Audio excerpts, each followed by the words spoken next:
Many of you know Brother Napoleon. He was not only joined us at previous committee meetings and conventions, but he was also the recipient of the 2011 George Meany Lane Kirkland Human Rights Award. He has been a longtime partner of the U.S. and Canadian Steelworkers. Napoleon lived many years in exile in Canada. When he fled Mexico after taking on Grupo Mexico after a major explosion at the Pasta de Concho mines. In Mexico, only 1% of workers are in an independent union, and the rest are in unions under protectionist contracts where corrupt union leaders negotiate very weak contracts with employers that workers never see. With the election of a new president in Mexico, Andrés Manuel López Obrador, also known as EMLO, there is renewed hope in a labor law reform process that could transform the current corporate system and lead a greater opportunity for workers to organize. Brother Napoleon, I really want to thank you for being here, but over the years, some of the toughest fights, the most bleak moments, you never lost sight of who you represented or what you wanted to get done. You've earned the respect of every worker in the world. I want to say welcome. Welcome to be here with us.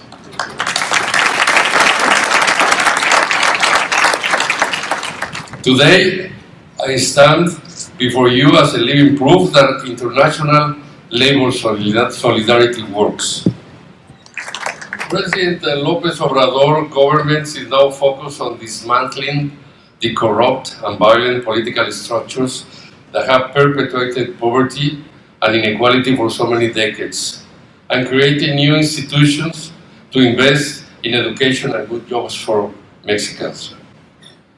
That's why workers in new auto plants in Mexico are making less than $2 an hour under the protection union contracts. And that's why tens of thousands of workers in the border city of Matamoros have gone into strike in the past 2 months to demand wage increases and union democracy. Mexican workers are demanding change, and they want it now.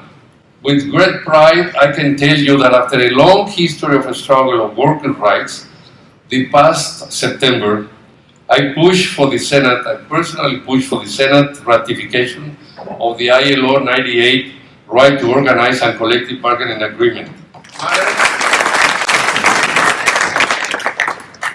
making it the first matter approved unanimously by the new legislature, including the Chamber of Deputies and the Senate.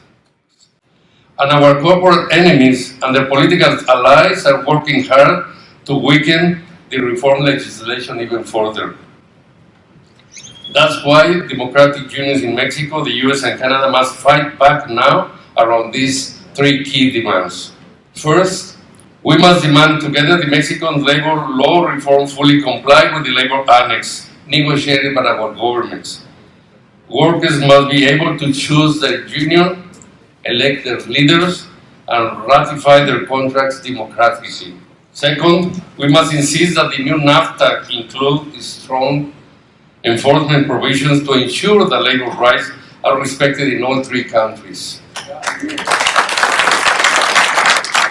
Third, we must work together to build and strengthen democratic unions in Mexico and call out the employers that are violating workers' rights.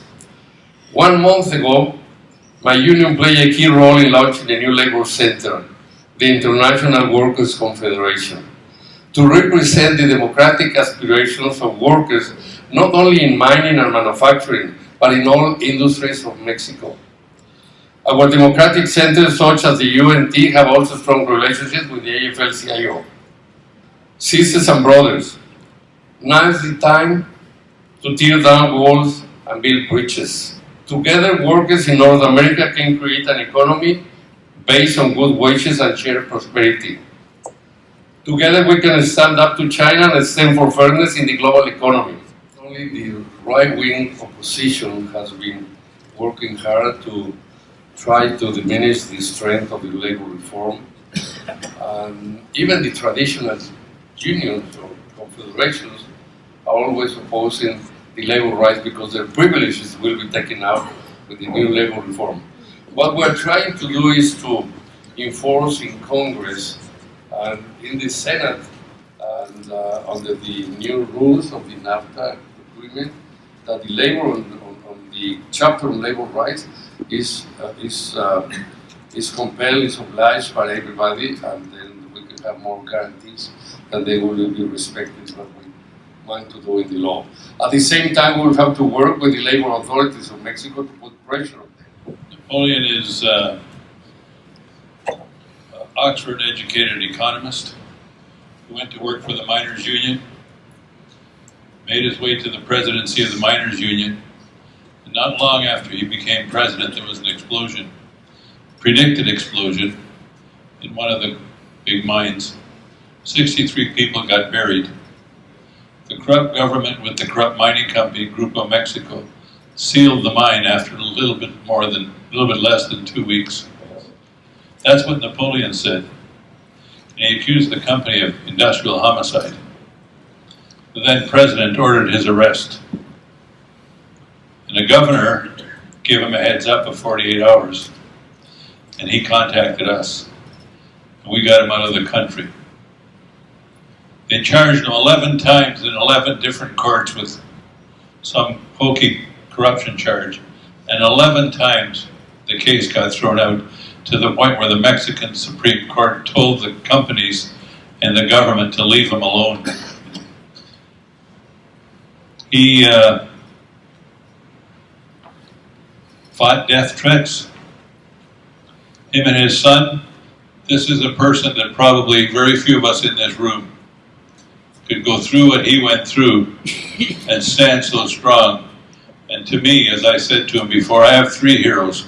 My father, the founder of the Social Democratic Movement in Canada, and Napoleon Gomez. You've experienced transnational companies and their greed and their power over government. You've experienced traitors in your own midst, people who you thought were your friends, and they were really your foes.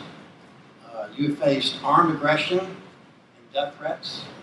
You have faced anti-union conspiracies and false charges against you. And talk about a few things.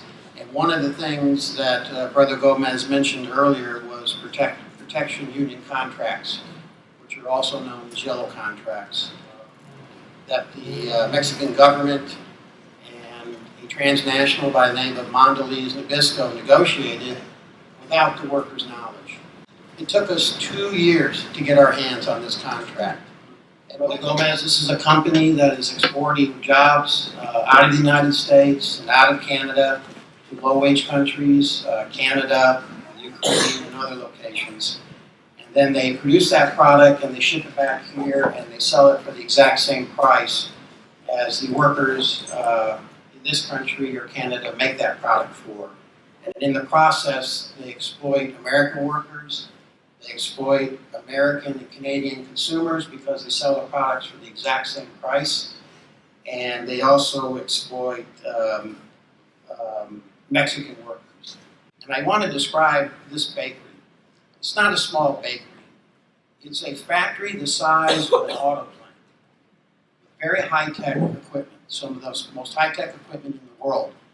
So the Mexican workers who work there... I've never been more excited about Mexican politics for the last 50 years, about what is occurring now. I would like to ask, because we represent 10,000 guest workers that come from 9 states of Mexico to work on our farms in North Carolina, Virginia, and Tennessee. And we've been working now to clean up the corruption in that recruitment system. The corruption is endemic on the Mexican side, not only on the incoming, but on the return, because the aduanas, or what do you call it, the customs on the Mexican side shake these buses down, and they're tied to organized crime in Mexico.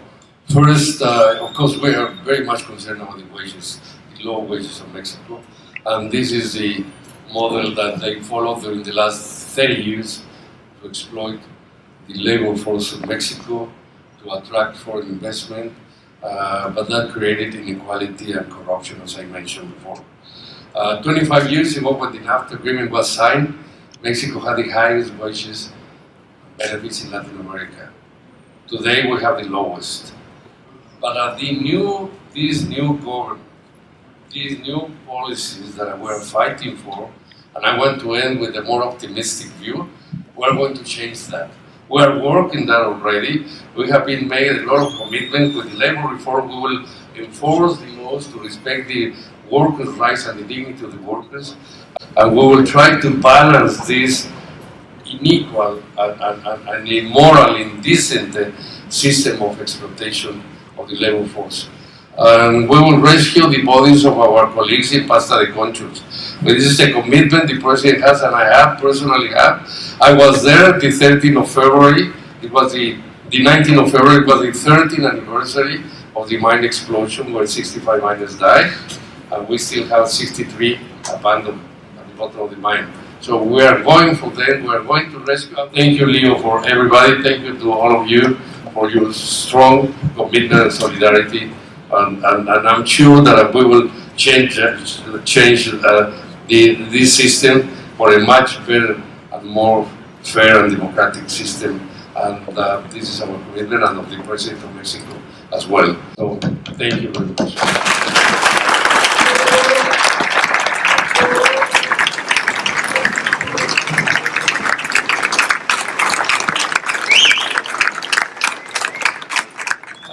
I would like right now for someone to make a motion for us, the AFL-CIO, to officially recognize the federation that Napoleon started and within a week had 150 affiliates in Mexico, the CIT. Officially recognized by